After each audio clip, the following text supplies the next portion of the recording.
bonsoir. Bonsoir et bienvenue à toutes et à tous. Il y a un rendez-vous que j'ai souhaité prendre avec l'opinion ivoirienne pour communiquer directement, donner mon avis sur des questions d'actualité. Merci. Alors, actualité, je pense qu'actuellement, c'est la RLE, ou révision de la liste électorale. Quels sont ces enjeux? L'enjeu, c'est vraiment l'avenir du pays.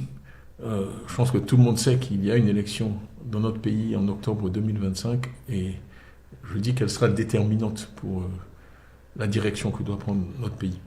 Et donc, il est du devoir de chaque Ivoirien, Ivoirienne, de jouer son rôle et donc de pouvoir voter. Or, on ne peut voter que si on est enrôlé, si on est inscrit sur des listes.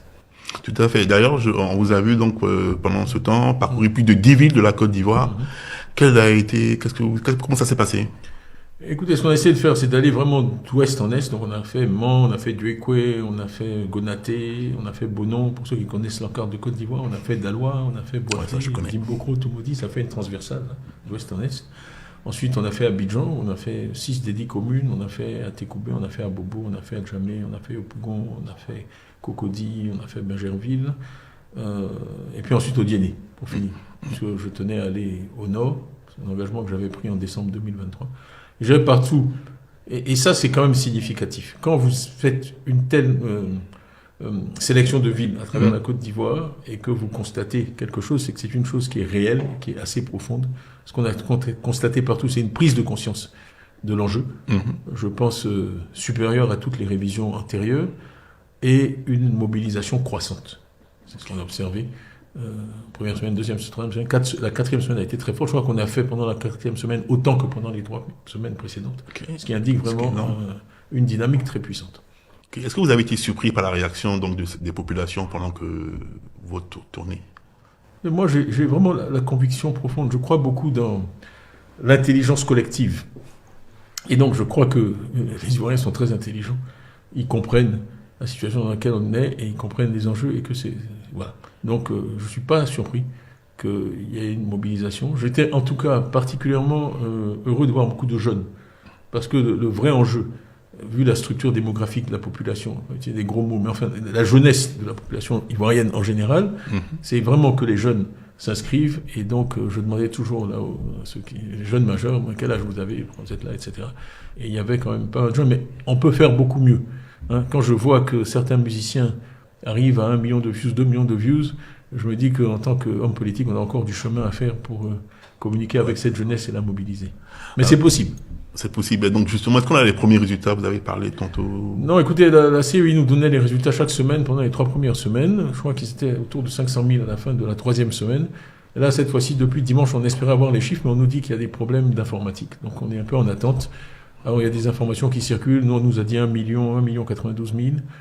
1 million 100, peut-être 1 million 500. Bon, dans tous les cas, je pense qu'on peut dire avec confiance que c'est un niveau significatif et supérieur aux révisions intérieures. Il faut quand même rappeler aussi que la révision par la loi devrait avoir lieu chaque année. Donc on en aura une l'année prochaine. On en a eu une en 2022, on en a eu une en 2024, on n'en a pas eu en 2021, on n'en a pas eu en 2023.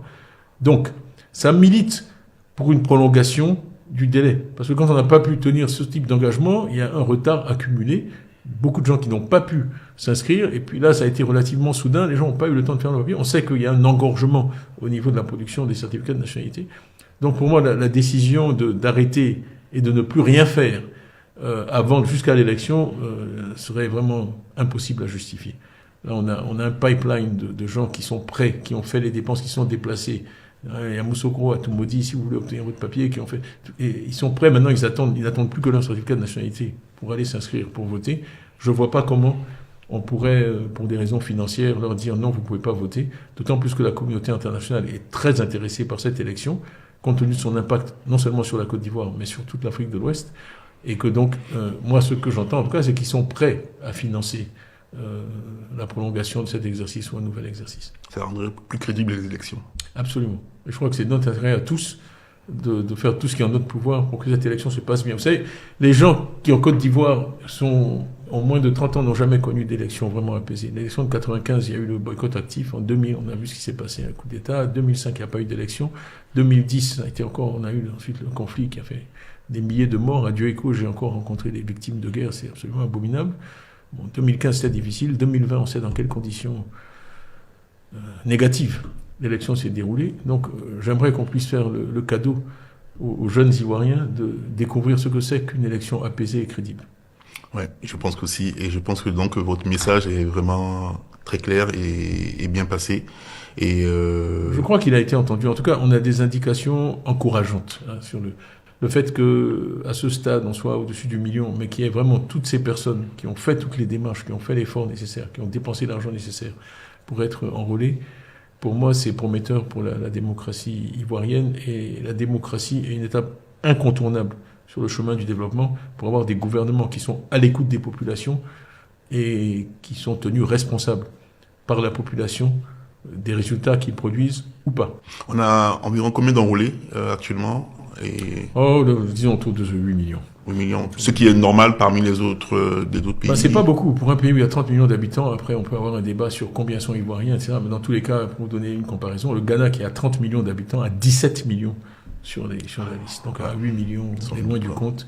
Quand vous avez 35% de participation, comme aux élections du 2 septembre 2023, je ne veux pas ennuyer tout le monde avec des chiffres, mais ça fait en gros... Ah non, c'est important les chiffres. Ah non, c'est important. Ça veut dire que la majorité est à 1 million. Ça veut dire qu'avec 1 million, 1 million 100, 1 million 200 000 voix en Côte d'Ivoire, juste là, le nombre de gens qui sont enregistrés cette fois-ci, vous pouvez décider de l'avenir du pays, c'est pas possible. En tout cas, merci.